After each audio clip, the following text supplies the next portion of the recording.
ओम श्री साईनाथाय नमः। श्री साई सच्चरित्र अध्याय 2। ग्रंथ लेखन का ध्येय, कार्य आरंभ में असमर्थता और साहस, गर्मा गर्म बहस, अर्थपूर्ण उपाधि हेमाडपंथ, गुरु की आवश्यकता। गत अध्याय में ग्रंथकार ने अपने मौलिक ग्रंथ श्री साई सच्चरित्र में उन कारणों पर प्रकाश डाला था जिनके द्वारा ग्रंथ रचना के कार्य को आरंभ करने की प्रेरणा मिली। अब वे ग्रंथ पठन के योग्य अधिकारियों तथा अन्य विषयों का इस अध्याय में विवेचन करते हैं। ग्रंथ लेखन का हेतु, किस प्रकार विषुचिका के रोग के प्रकोप को आटा पिसवाकर तथा उसको ग्राम के बाहर फेंकवाकर रोका तथा उसका उन्मूलन किया। बाबा की इस लीला का प्रथम अध्याय में वर्णन किया जा चुका है। मैंने और भी लीलाएं सुनी जिनसे मेरे हृदय को अति आनंद हुआ और यही आनंद का स्रोत काव्य रूप में प्रकट हुआ। मैंने यह भी सोचा कि इन महान आश्चर्यजनक लीलाओं का वर्णन बाबा के भक्तों के लिए मनोरंजक एवं शिक्षाप्रद सिद्ध होगा तथा उनके पाप समूल नष्ट हो जाएंगे। इसलिए मैंने बाबा की पवित्र जीवन गाथा और उनके मधुर उपदेशों का लेखन प्रारंभ कर दिया। श्री साईं की जीवनी ना तो उलझनपूर्ण है और ना संकीर्ण ही, वरन सत्य और आध्यात्मिक मार्ग का वास्तविक दर्शन कराती है। कार्य आरंभ करने में असमर्थता और साहस। श्री हेमाडपंथ को यह विचार आया कि मैं इस कार्य के लिए उपयुक्त पात्र नहीं हूँ। मैं तो अपने परम मित्र की जीवनी से भी भली भांति परिचित नहीं और ना ही अपनी प्रकृति से। तब फिर मुझ जैसा सरीखा मूढ़मती भला एक महान संत पुरुष की जीवनी लिखने का दुस्साहस कैसे कर सकता है। अवतारों की प्रवृत्ति के वर्णन में वेद भी अपनी असमर्थता प्रकट करते हैं। किसी संत का चरित्र समझने के लिए स्वयं को पहले संत होना नितांत आवश्यक है।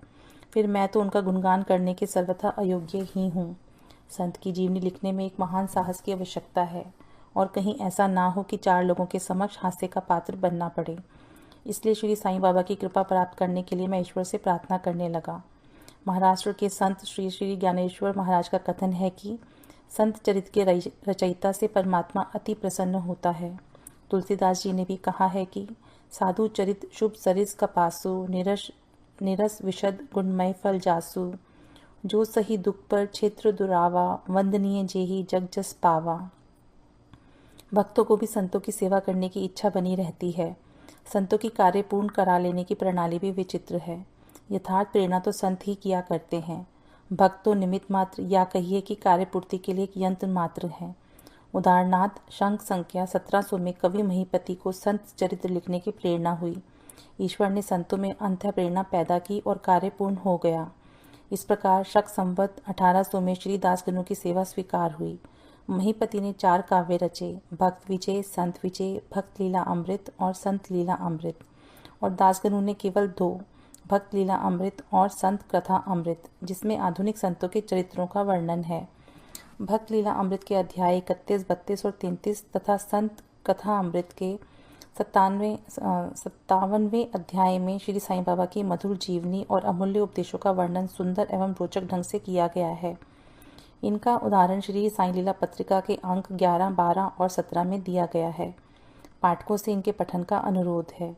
इसी प्रकार श्री साईं बाबा की अद्भुत लीलाओं का वर्णन एक बहुत सुंदर छोटी सी पुस्तिका श्री साईनाथ भजनमाला में किया गया है। इसकी रचना बांद्रा की श्रीमती सावित्रीबाई रघुनाथ तेंदुलकर ने की है। श्री दासगणु महाराज ने भी श्री साईं बाबा पर कई मधुर कविताओं की रचना की है। एक और भक्त अमीदास भवानी मेहता ने भी बाबा की कुछ कथाओं को गुजराती में प्रकाशित किया है।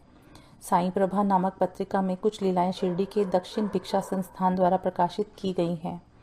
अब प्रश्न यह उठता है कि जब श्री साईनाथ महाराज के जीवन पर प्रकाश डालने वाला इतना साहित्य उपलब्ध है, फिर एक और ग्रंथ साईं सच्चरित्र रचने की आवश्यकता ही कहाँ पैदा होती है। इसका उत्तर केवल यही है कि श्री साईं बाबा की जीवनी सागर के सदृश अगाध, विस्तृत और अथाह है।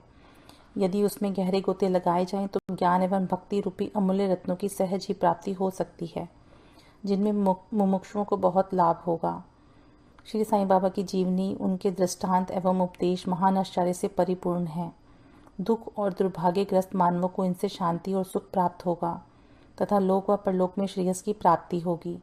यदि श्री साईं बाबा के उपदेशों का, जो कि वैदिक शिक्षा के समान ही मनोरंजक और शिक्षाप्रद है, ध्यानपूर्वक श्रवण एवं मनन किया जाए तो भक्तों को अपने मनोवांछित फल की प्राप्ति हो जाएगी। अर्थात ब्रह्म से अभिन्नता, अष्टांग योग की सिद्धि और समाधि आनंद आदि की प्राप्ति सरलता से हो जाएगी। यह सोचकर ही मैंने चरित्र की कथाओं को संकलित करना प्रारंभ कर दिया। साथ ही यह विचार भी आया कि मेरे लिए सबसे उत्तम साधना भी केवल यही है। जो भोले वाली प्राणी श्री साईं बाबा के दर्शनों से अपने नेत्र सफल करने के सौभाग्य से वंचित रहे हैं, उन्हें यह चरित्र अति आनंददायक प्रतीत होगा। अतः मैंने भी अपना अहंकार उनके श्री चरणों पर निछावर कर दिया। मैंने सोचा कि अब मेरा पथ अति सुगम हो गया है और बाबा मुझे इहलोक और परलोक में सुखी बना देंगे। मैं स्वयं बाबा की आज्ञा प्राप्त करने का साहस नहीं कर सकता था। अतः मैंने माधवराव उपनाम श्यामा से, जो कि बाबा के अतरंग भक्तों में से एक थे, इस हेतु प्रार्थना की। उन्होंने इस कार्य के निमित्त श्री साईं बाबा से विनम्र शब्दों में इस प्रकार प्रार्थना की। ये अन्ना साहेब आपकी जीवनी लिखने के लिए अति उत्सुक हैं, परंतु आप कृपया ऐसा ना कहना कि मैं तो एक फ़कीर हूँ तथा मेरी जीवनी लिखने की आवश्यकता ही क्या है। आपकी केवल कृपा और अनुमति से ही ये लिख सकेंगे, अथवा आपके श्री चरणों का पुण्य प्रताप इस कार्य को सफल बना देगा। आपकी अनुमति तथा आशीर्वाद के अभाव में कोई भी कार्य यशस्वी नहीं हो सकता। यह प्रार्थना सुनकर बाबा को दया आ गई। उन्होंने आश्वासन और उदी देकर अपना वरद हस्त मेरे मस्तक पर रखा और कहने लगे कि इन्हें जीवनी और दृष्टांतों को एकत्रित कर लिपिबद्ध करने दो। मैं इनकी सहायता करूँगा। मैं स्वयं ही अपनी जीवनी लिखकर भक्तों की इच्छा पूर्ण करूँगा, परंतु इनको अपना अहम त्याग कर मेरी शरण में आना चाहिए। जो अपने जीवन में इस प्रकार का आचरण करता है, उसकी मैं अत्यधिक सहायता करता हूँ। मेरी जीवन कथाओं की बात तो सहज है, मैं तो इन्हें घर बैठे अनेक प्रकार से सहायता पहुँचाता हूँ। जब इनका अहम पूर्णतः नष्ट हो जाएगा और खोजने पर लेश मात्र भी ना मिलेगा, तब मैं इनके अंतःकरण में प्रकट होकर स्वयं ही अपनी जीवनी लिखूंगा। मेरे चरित्र और उपदेशों के श्रवण मात्र से ही भक्तों के हृदय में श्रद्धा जागृत होकर सरलतापूर्वक आत्मानुभूति एवं परमानंद की प्राप्ति हो जाएगी। ग्रंथ में अपने मत का प्रतिपादन और दूसरों का खंडन तथा अन्य किसी विषय के पक्ष या विपक्ष में व्यर्थ के वाद विवाद की कुछ चेष्टा नहीं होनी चाहिए। अर्थपूर्ण उपाधि हेमाडपंत। वाद विवाद शब्द से हमको स्मरण हो आया कि मैंने पाठकों को वचन दिया है कि हेमाडपंत उपाधि किस प्रकार प्राप्त हुई, इसका वर्णन करूंगा। अब मैं उसका वर्णन करता हूँ। श्री काका साहेब दीक्षित व नाना साहेब चंदोरकर मेरे अति घनिष्ठ मित्रों में से एक थे। उन्होंने मुझसे शिरडी जाकर श्री साईं बाबा के दर्शनों का लाभ उठाने का अनुरोध किया। मैंने उन्हें वचन दिया, परंतु कुछ बाधा आ जाने के कारण मेरी शिरडी यात्रा स्थगित हो गई। मेरे एक घनिष्ठ मित्र का पुत्र लोनावला में रोगग्रस्त हो गया था।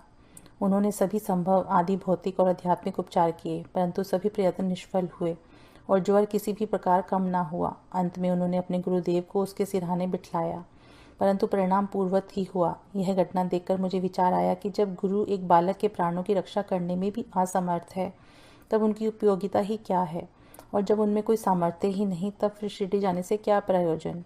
ऐसा सोचकर मैंने यात्रा स्थगित कर दी, परंतु जो होना है वह तो होकर ही रहेगा, और वह इस प्रकार हुआ। प्रांताधिकारी नाना साहेब चंदोरकर बसई के दौरे पर जा रहे थे। वे ठाणा से दादर पहुंचे और बसई जाने वाली गाड़ी की प्रतीक्षा कर रहे थे। उसी समय बांद्रा लोकल आ पहुंची, जिसमें बैठकर वे बांद्रा पहुंचे तथा शिरडी यात्रा स्थगित करने के लिए मुझे आड़े हाथों लिया।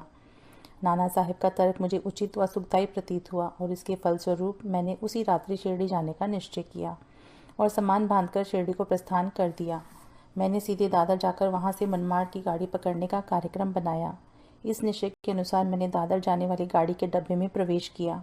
गाड़ी छूटने ही वाली थी कि इतने में एक यवन मेरे डब्बे में आया और मेरा सामान देखकर मुझसे गंतव्य स्थान पूछने लगा। मैंने अपना कार्यक्रम उसे बतला दिया। उसने मुझसे कहा कि मनमाड़ की गाड़ी दादर पर खड़ी नहीं होती, इसलिए सीधे बोरी बंदर से होकर जाओ।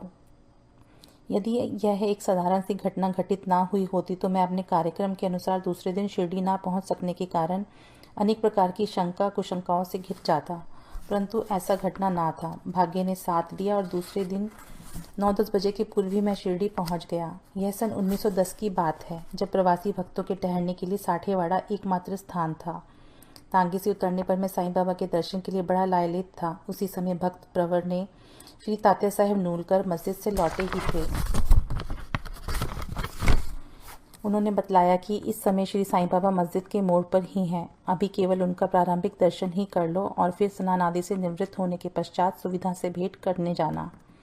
यह सुनते ही मैं दौड़कर गया और बाबा की चरण वंदना की। मेरी प्रसन्नता का पारावार ना रहा। मुझे क्या नहीं मिल गया था। मेरा शरीर उल्लसित हो गया। क्षुधा और तृषा की सुधि जाती रही। जिस क्षण से उनके भव विनाशक चरणों का स्पर्श प्राप्त हुआ, मेरे जीवन में एक नूतन आनंद प्रवाह बहने लगा। मैं उनका सदैव के लिए ऋणी हो गया। उनका यह उपकार मैं कभी ना भूल सकूंगा। मैं सदा उनका स्मरण कर उन्हें मानसिक प्रणाम किया करता हूँ। जैसा कि मेरे अनुभव में आया है कि साईं के दर्शन में ही यह विशेषता है कि विचार परिवर्तन तथा पिछले कर्मों का प्रभाव शीघ्र मंद पड़ने लगता है और शैने शैने अनासक्ति और सांसारिक भोगों से वैराग्य बढ़ता जाता है। केवल गत जन्मों के अनेक शुभ संस्कार एकत्रित होने पर ही ऐसा दर्शन प्राप्त होना सुलभ हो सकता है। पाठकों, अब मैं आपसे शपथ पूर्वक कहता हूँ कि यदि आप श्री साईं बाबा को एक दृष्टि भरकर देख लेंगे तो आपको संपूर्ण विश्व ही साईमय दिखलाई पड़ेगा। गर्मा गर्म बहस।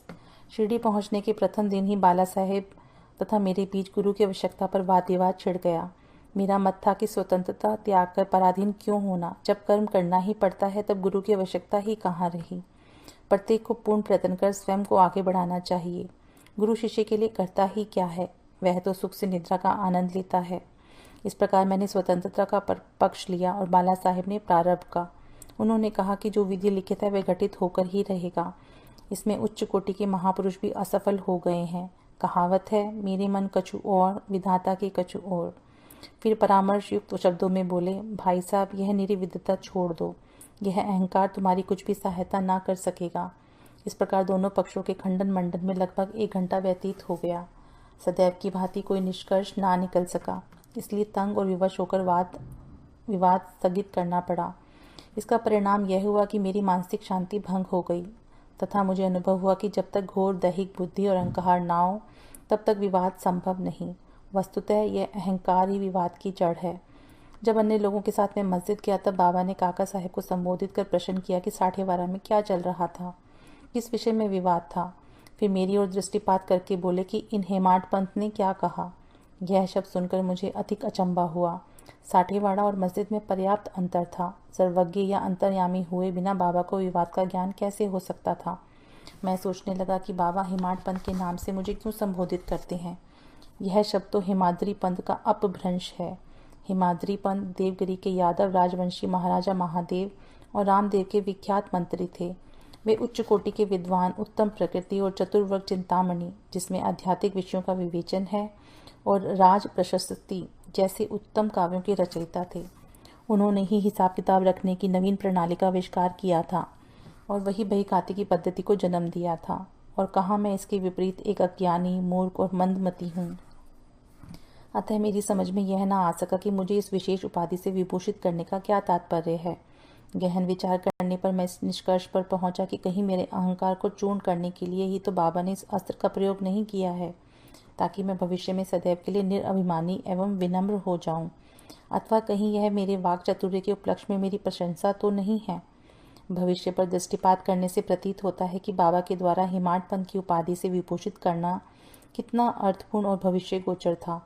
सर्वविदित है कि कालांतर में दाभोलकर ने श्री साईं बाबा संस्थान का प्रबंध कितने सुचारू एवं विद्वतापूर्ण ढंग से किया, हिसाब किताब आदि कितने उत्तम प्रकार से रखे और साथ ही साथ महाकाव्य साईं सच्चरित्र की रचना भी की। इस ग्रंथ में महत्वपूर्ण और आध्यात्मिक विषयों जैसे ज्ञान, भक्ति, वैराग्य, शरणागति व आत्मनिवेदन आदि का समावेश है।